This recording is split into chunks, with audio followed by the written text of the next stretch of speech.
Hey, good day, everybody. Welcome back to our Working Together series, live with our friends at the NETIV Zoom room with Rabbi Karmi Ingber from Atlanta, Georgia. It's always a joy to have wide open Q&A. If you've got any questions for the rabbi or something that you really need an answer to, feel free to write it down in the chat box, whether on Facebook or YouTube, and I'll try and get that question to the rabbi. So let's just jump right in and see how Rabbi Ingber is doing today, and we'll go from there.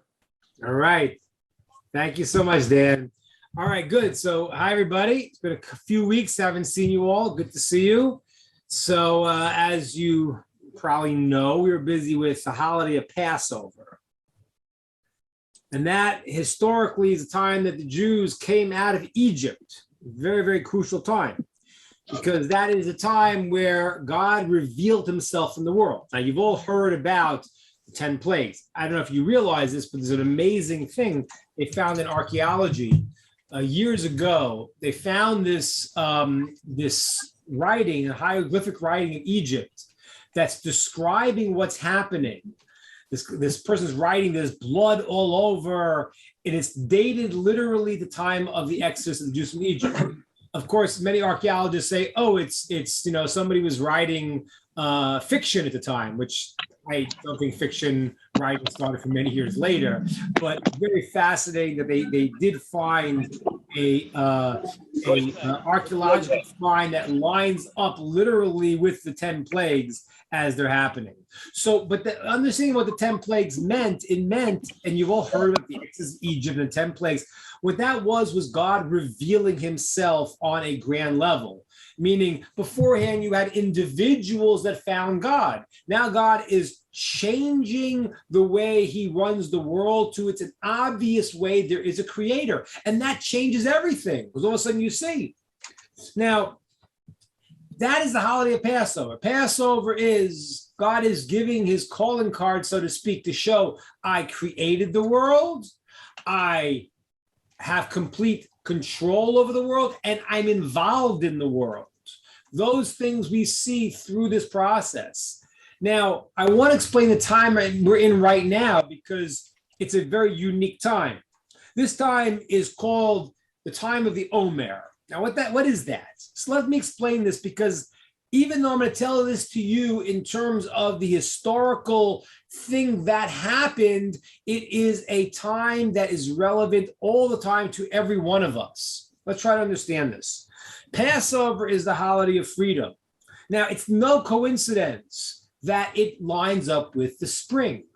It's not a coincidence, because in the cycle of the year, there's a time when you feel closed up, that's the winter, and a time when you feel free.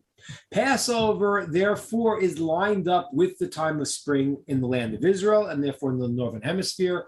And that is now built into the mechanism of this time. There are people do spring cleaning. They want to start anew. The things are blossoming. Passover, we're trapped, we're stuck. God revealed himself and he took us out of Egypt. But now you have to understand what happened and where we are right now. From the time that God took the Jews out of Egypt, what was going to happen? There's a preparation that happened then to the most important thing that ever happened in human history.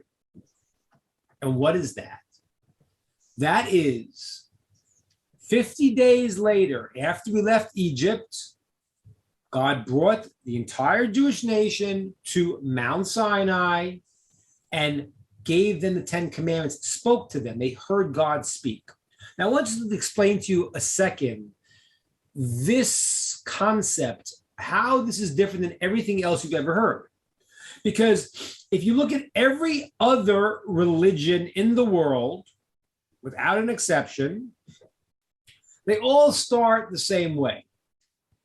How do they start? One guy had a vision.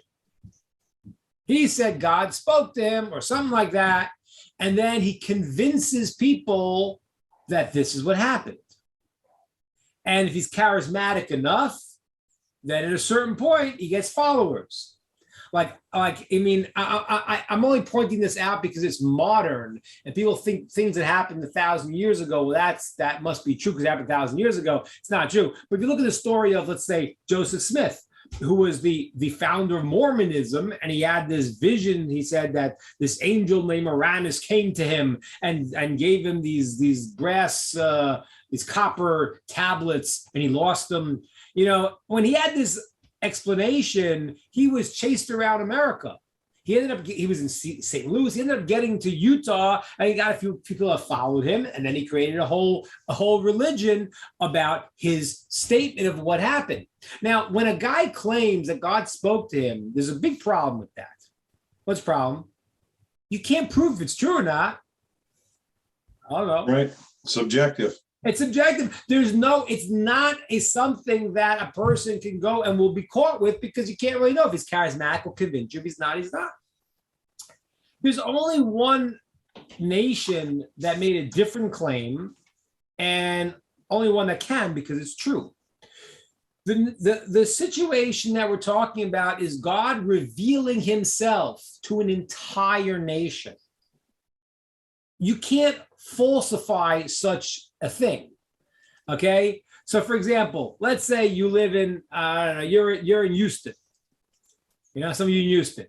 And let's say that everyone says, what happened yesterday? A giant UFO came down Houston, and everyone in the entire city went inside the UFO, and then they came out.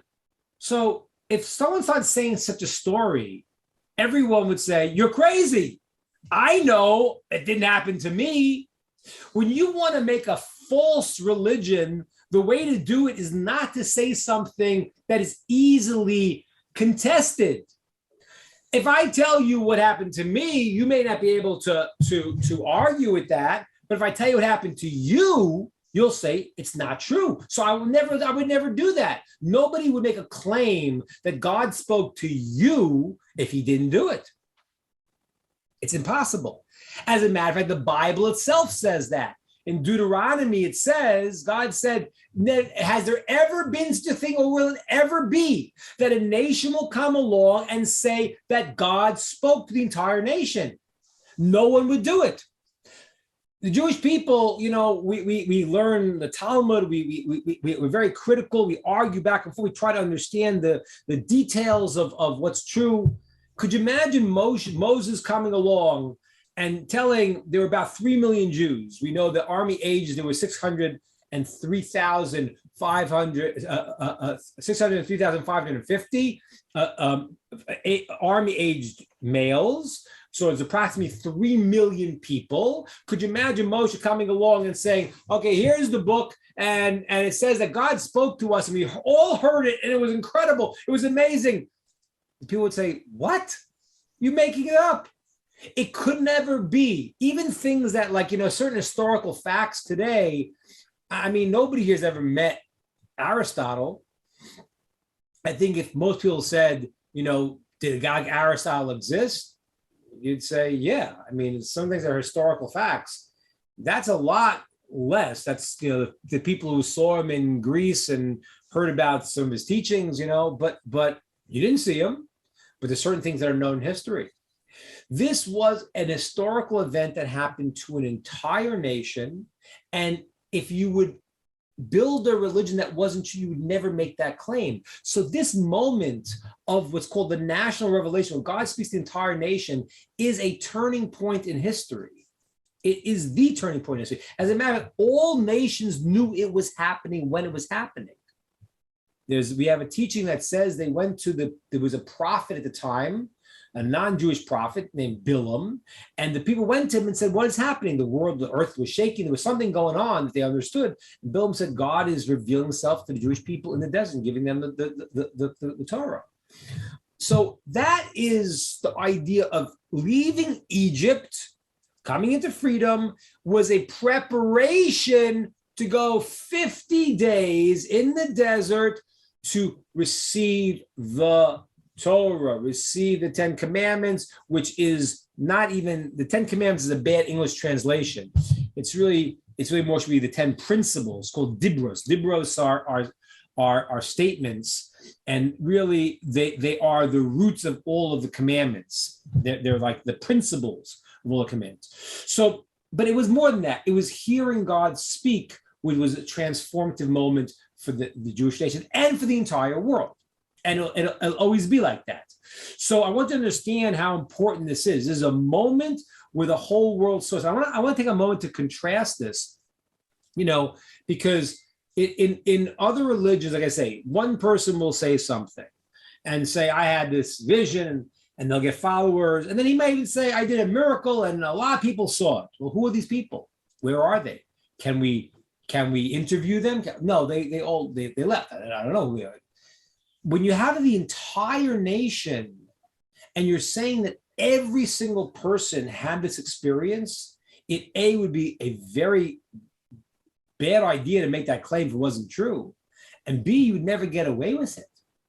So the reality is this was the moment, the culmination from leaving Egypt to getting to Mount Sinai, to hearing God speak. And by the way, as you all know, the craziest part is every religion, every religion agrees, pretty much agree to one thing. They all agree that God gave the Jews the Torah Mount Sinai. That's what the Bible says. What do they say happened? But then later on, he changed it. So this one said he changed it here, changed it there. So they all agree on one nexus, one point they all come to, which is that this did happen. So that is the time we're moving to. And now we're in the 7 weeks between these 2 points in history, coming out of Egypt when God reveals himself to the culmination where he completely gives over the blueprint and the directions on how to live in this world. Before that, you need to be like Abraham, figure it out yourself. There were small groups of people that are prophets, but now it's been revealed and everyone knows. I want to explain, ladies and gentlemen, now this period of time, because what I'm going to tell you now is crucial to understand this time, what we're doing now, but it happens in everything in everyone's lives. Let me explain. We left Egypt. We count 7 weeks, 49 days. The 50th day is the day that God reveals himself on Mount Sinai, as we'll talk more as we get closer to that. Now, let's talk about the number 7. There are 7 days of the week. Perhaps in our scale, there's 7 notes in the scale. 8th is the octave. 7 is a number that we see a lot in this reality. There's very many deep reasons for that. When you look at a 3-dimensional object, there are called 6 sides to the object. The 7th is called the object itself, what it's there for. The world in this natural form is a world of 7 days, 6 days of work. 7th is the Sabbath, 6 sides of a 3-dimensional object. The 7th is what its purpose, what it is itself. That's the cycle of 7. What we are doing now in these 49 days, 7 times 7, between leaving Egypt and getting to Mount Sinai is the following. When God revealed himself, we weren't on the greatest spiritual level. We were slaves in Egypt, and God in his loving kindness and the promise he made to the forefathers revealed himself and took us out. But in life, the job is not to get a free lunch. The job in life is to earn so you become a competent person, right? I've talked about this many times. People think I know there's a religion that has the idea of grace, but that's a mistake, because if I don't let you earn it because you're nothing, then you'll stay nothing. When you have your 2-year-old kid helping you do the dishes, all you want is the kid doesn't break the dishes, right? The 3-year-old's helping the dishes, they're not helping. They just, please don't break it. When the kid gets older, you want the kid to do something. So the idea here is not that God should give us, because that's great. It's wonderful. The whole purpose of the world is God wanted to give us. But if we remain in the capacity of incompetent people who just are getting, we are not going to feel good about ourselves. We're not going to have the satisfaction of making something. So when we come out of Egypt, that's like the gift. like a loan. If a guy gives you a $100,000 loan, and then he comes back in 2 years and says I want my loan back, and the person just wasted the money, that's terrible. What do you want to do? You want to say, here, thank you for $100,000. I made it into $500,000, and here's your money back. I took what you gave me and I built with it. So the experience of coming out of Egypt was this revelation that was amazing. But then afterwards, it changed. And now we need to build ourselves 7 times 7, all of the physical world, all the natural world, try to improve ourselves, that we do it to be able to merit to get to that spiritual level on Mount Sinai where we receive the Torah. Ladies and gentlemen, this is the phenomenon of life. It's inspiration and then perspiration. That's what it is. Everything works like that. You'll get all of a sudden an idea, this is really good, or things will happen in your life where something will open up and then it disappears. Even when you see the phenomenon of people falling in love, it's the same thing. It's the great mistake in America why young people have a great challenge in their marriage, because they start out, it felt great, they fell in love, and then what happened? Whoops, I fell out. If you fall in, you can fall out. It's like falling into a ditch. I just happened to fall in. You don't fall into love. What happens? What happens is that you get the experience that God shows you. This person is your other half, and you can build something special with them. And then that infatuation moment lasts for however long it lasts, and then it disappears. And then you're supposed to remember what that is and build it ourselves. Then you own it. Then you really own it. That's what it is. That's the experience. And everything works that way. And it's not because God can't give us forever. He can. But he says, I value you. I created you in this world so that you could have real pleasure by earning something. And if I just give it to you, so then you're a robot. We're beggars. We're not. But God gives it to us and shows us what it is. And then he says, okay, now that you know what it is, take the steps you need in life to attain that. That's the time we're in right now. We're going between Passover, when God revealed himself, and then that revelation of the greatest night when we came out of Egypt with the miracles, it kind of disappeared. Now all of a sudden we're back on our own. And how many times do we feel that way? Wow, it felt great. Now I don't know where I'm going. That's not a time to give up. That's a time to say, oh, wow, there's work that I need to do. It's like one of the rabbis gives an example that it's like if you're walking in the dark and you don't know where you're going, it's the dead of night, and you're trying to find this building or this palace, and then there's a lightning flash. So now you know where to go. But what happens after the lightning flash? You're back in the dark. Now you have to go. You've been shown how to get there, but you have to do that. That is what this time is about. It's a time of attaining ourselves. I'll just digress a moment here, because it's they have the people that talk about astrology, and they're usually a little bit not that truthful or that aware, but there is a lot of truth to certain things about the constellations and how God brings his flow down to the world. And those who knew how to read, there are different constellations. So there's 12 tribes of Israel, 12 months of the year, and there's the 12 essential constellations. There is something to it if you know about it.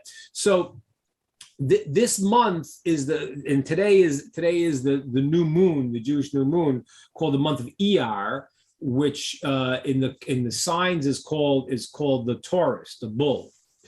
And why is that? Because last month was like the sheep. You follow along, you follow the leader, but then this month you have to go and you have to work like a bull, but putting a yoke on and do it ourselves. The next month which is the month of Sivan, is called in the concept of this part has to be true, is month of Gemini, which is twins. That's when we come closer with God and us, because what happens is we have done something to earn it. That is this time. Now, I'll tell you one more piece about this time that you might be aware, may not be aware of.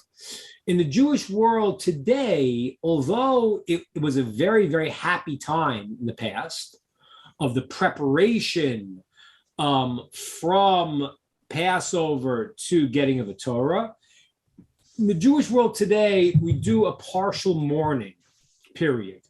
We don't trim our beards, different things, don't cut our hair, different partial mourning. The reason for that is there was a great, great rabbi named Rabbi Akiva. And during this period of time, he had 24,000 students and they died. And so to this day, we do a partial mourning during this time. The whole nation does. Now, it's a little funny because I hate to say it, but we've had, 6 million Jews were killed in, the Holocaust 70 years ago. We have the pogroms from Ukraine for thousands of years. And so like 24,000 Jews dying is very terrible. But why is that made into a national mourning time? I don't want to explain this to you because I'll teach you one more principle here. Very important principle. These 24,000 people were meant to be the new leaders of the world.